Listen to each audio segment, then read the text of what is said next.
Böyük İsrail projesi həm də Kürdlərin əli ilə uyğulanır. Nə baş verir? Bu coğrafiyada, Orta Doğuda Kürd hərəkatı Türk hərəkatı ilə müqayisədə güclüdür. Aydın gələcək haqqında vizyona sahibdir. Çox saylı liderləri var, partiyaları var və qadın liderlərin əli ilə davalarını aparır. Məsələn, Güney Azərbaycanda, İranda Türk milli hərəkatı Kürd milli hərəkatı ilə müqayisədə zəifdir. Və Kürd milli hərəkatının aydın bir vizyonu və çizgisi var.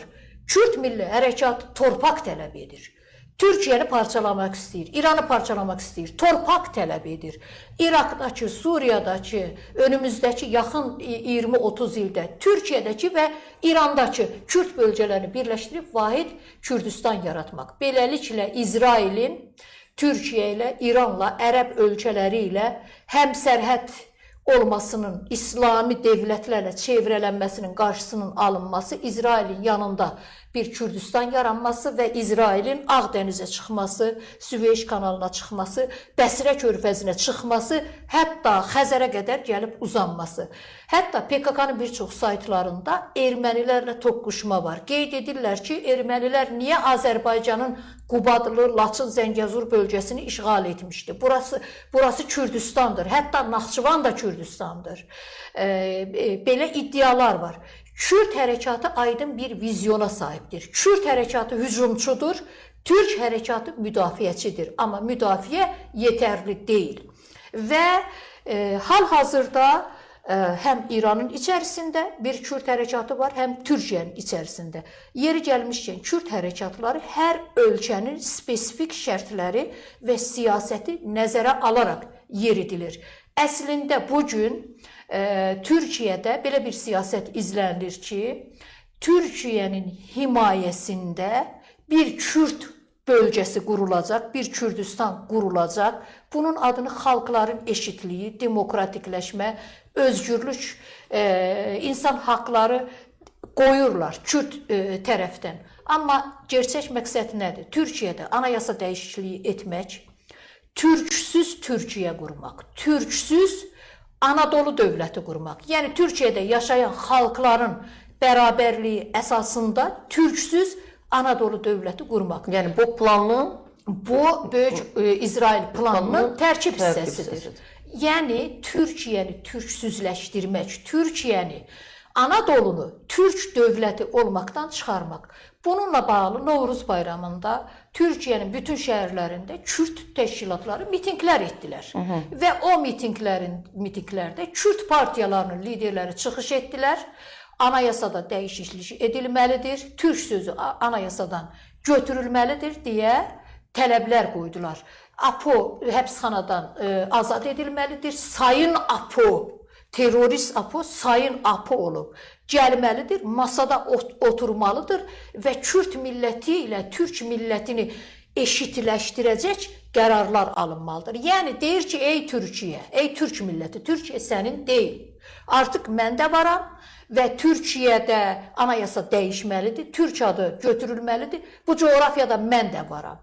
Belə biz hal-hazırda bu prosesin içindəyik. Eyni zamanda AK Parti çalışdı ki, Böyük Orta Doğu projesinə, İsrail projesinə qarşı çıxsın. Amma açıq etiraf edəcəm. Bəli, Suriya bölgəsində bir sıra hərbi hərəkatlar oldu. Fərat Qalxanı, Zeytun Dalı, PKK-ya qarşı, PKK, PYD silahlı dəstələrinə qarşı, bəli, Türkiyə hərbi, belə deyək, əməliyyatlar həyata keçirdi. Amma bu proses yarımçıq qaldı. Türkiyə İraq Kərkük bölgəsində Kürdistanın qurulmasının qarşısını ala bilmədi. Bu bir gerçəkdir. Bu bölgədə bir Kürdistan var, Bərzani hökuməti var və Kərkükün neftlərinin qərb ölkələrinə, Amerikaya axıdılmasında, satılmasında iştirak edir.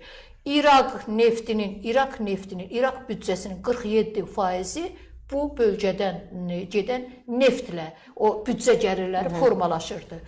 İraqda Kərkük bölgəsində və Bəsrə körfəzinə yaxın bölgələrdə bütün neft, belə deyək, bazalarına kürdlərin əli ilə də Amerika və İsrail nəzarət edir. Türkiyə, Kərkükdə və tək Türkiyəni deməyim, Türkiyə və Azərbaycan. Türkiyə və Azərbaycan Kərkükdə Kürd dövlətinin qarşısını önləyə bilmədi.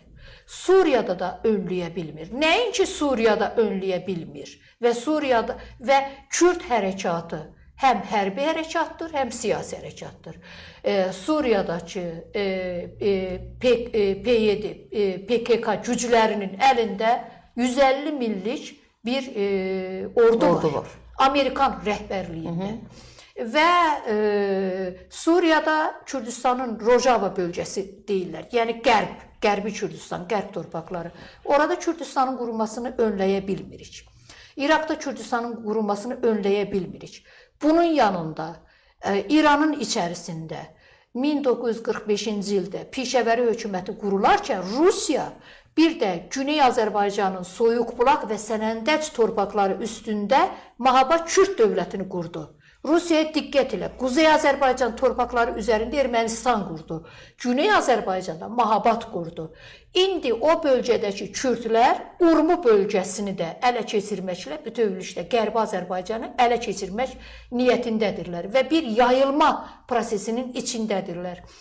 Bu yaxınlarda da Urmu bölgəsində əldə taxta dəyənəklərlə etiraz oldu. Mən də dərhal bir ciddi etiraz idi, amma mən dərhal bir məqalə yazdım.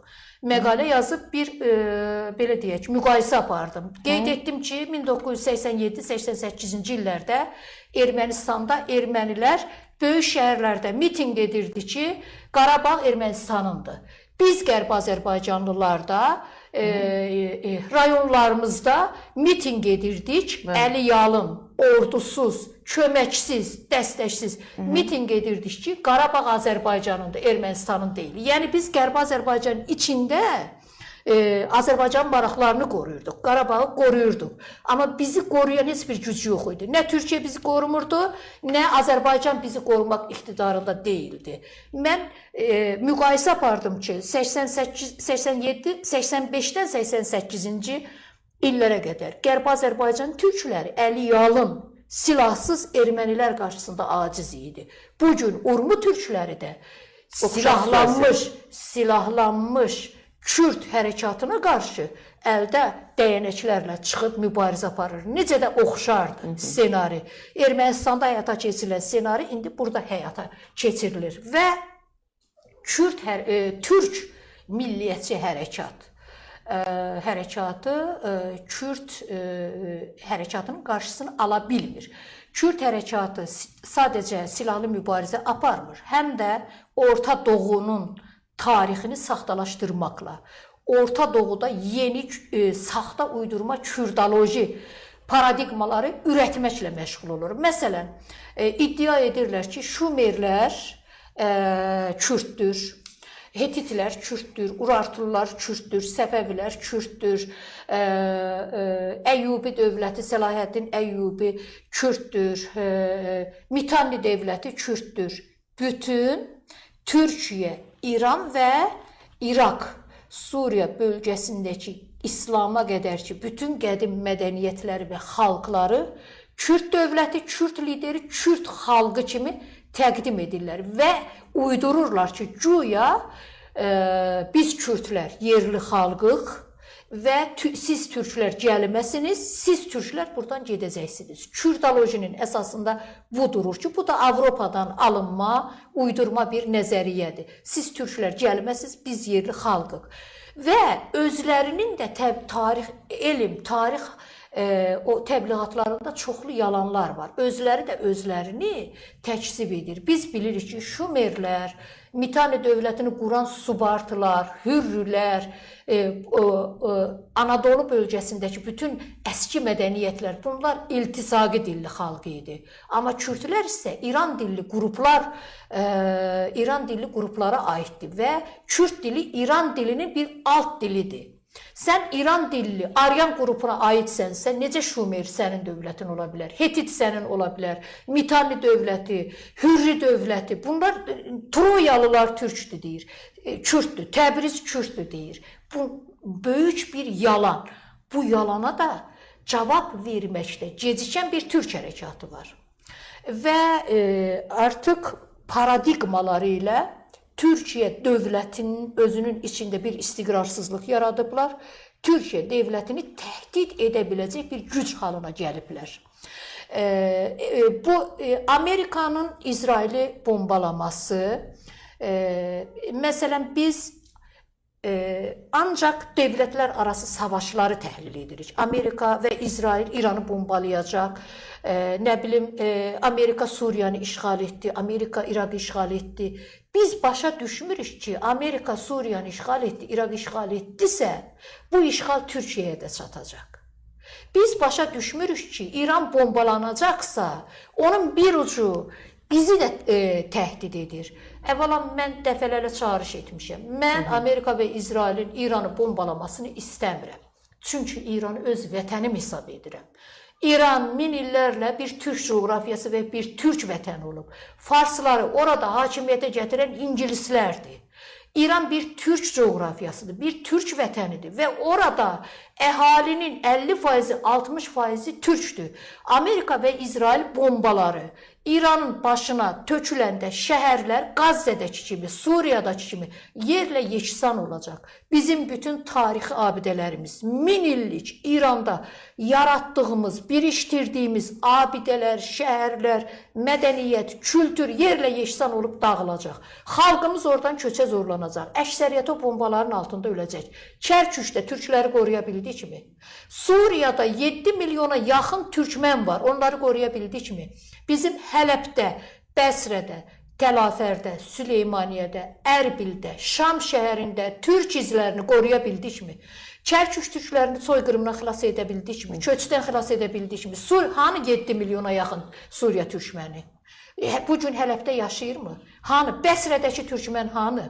Biz onları qoruya bilmədik, düzdürmü? Amerikan və İsrail bombaları həmin Suriya və İraqı altını üstünə çevirdi. Halbuki İraqda da türk millətinin 1000 illik tarixi var, Suriyada 1000 illik tariximiz var, İraqda 7 milyona yaxın, Kərkükdə 3 milyona yaxın türk var. Niyə bu coğrafiyada Kürt dövləti qurulur İraqda, Suriyada, amma türkmən dövləti qurulmur? Və Türkiyə və türk dünyası Azərbaycanda daxil olmaqla Kərkük və Suriya türkmənlərini birləşdirib bir türkmən eli dövlətini ortalığa çıxara bilmədilər. Kürdistan qurulur, amma türkmən eli qurulmur. Əlbəttə belə bir plan var, amma gec qalırıq. Biz türkmən elini qurana qədər Türkiyənin özünü içdən parçalayırlar, İranın özünü içdən parçalayırlar. Və əzizlərim, mən bilirəm ki, bir İran içində Güney Azərbaycan hərəkatı var. Mən bilirəm ki, bir bütöv Azərbaycan hərəkatı var. Mən bilirəm ki, mən də o hərəkatın qurucularından, o hərəkatı təmsil edənlərdən, o sahədə siyasi fəaliyyət göstərənlərdən, yazanlardan, çizənlərdən biriyəm. Amma mən hər zaman deyirəm, İranın gələcəyini, İranın taleyini həll edəcək güc türk millətidir, Amerika və İsrail deyil. Biz Güney Azərbaycan istiqlalını Amerika və İsrailin əli ilə əldə edə bilmərik. Biz Kərkükdə türklərə bir muxtariyyət İsrailin, Amerikanın əli ilə muxtariyyət əldə edə bildik kimi ki, Güney Azərbaycanda da muxtariyyət əldə edə bilək. Bizə çox şeylər vəd edilə bilər, amma bu vədlərə aldanmaq lazım deyil. Böyük İsrail projesi Qazzədə İsrail ordusu vasitəsilə bir təmizləmə siyasəti həyata keçirirsə, Ağdənizə, Süveyş kanalına, Bəsrə körfəzinə çıxmaq uğrunda bir işğalçılıq müharibələri aparırsa, bir tərəfdən də bir Kürdistan qurulması projesi ilə də yayılır. Siz Kürdistan məsələsinə İsrail məsələsi kimi baxın. Bu da böyük İsrail projesinin tərkib hissəsidir. Çünki 50-ci illərdən etibarən Mossad lideri bütün İsrail ətrafı, dağları, dərələri gəzərkən belə bir qərar vermişdi. Mossadın o yazışmalarında var. Mən məqalələrimdə onu qeyd etmişəm qaynaqları ilə ki, İsrailin bu coğrafiyada, İslam coğrafiyası içərisində ərəblərin və türklərin mühasirəsində tutuna biləcəyi yeganə güc Orta Doğunu, yəni İraqı, Suriyanı, Lübnanı, Misiri, Türkiyəni, İranı çox millətli, çox dinli, çox etnoslu, çox məzhəbli bir bölgəyə çevirmək və bu ulus dövlətlərini parçalamaq, onun içindən çoxlu xırda etnik dövlətlər çıxarmaq və beləliklə də İsraili İslam dünyasının içərisində yalnız bölgə olmaqdan qurtarmaq. İsrailin əsas hədəfi budur və bu siyasətində İsrailin yeganə müttəfiqi kürdlərdir. Bu gün bütün YouTube kanallarını da kürdlər... Dəstək də Amerika. Dəstək də, bəli. Böyük İsrail projesi zaten Amerikanın projesidir. Yəni, əgər İsraili, əgər 1914-20-ci illərə qədər İslam sivilizasiyasını, mədəniyyətini, Asiya və Afrikanı, Osmanlı dövlətini, İranı bölüb parçalayan güc İngiltərə idəsə, İkinci Dünya Savaşından sonra 50-ci illərdən etibarən Amerikan maraqlarına uyğun yeni Orta Doğu projesinin də arxasında Amerika durur.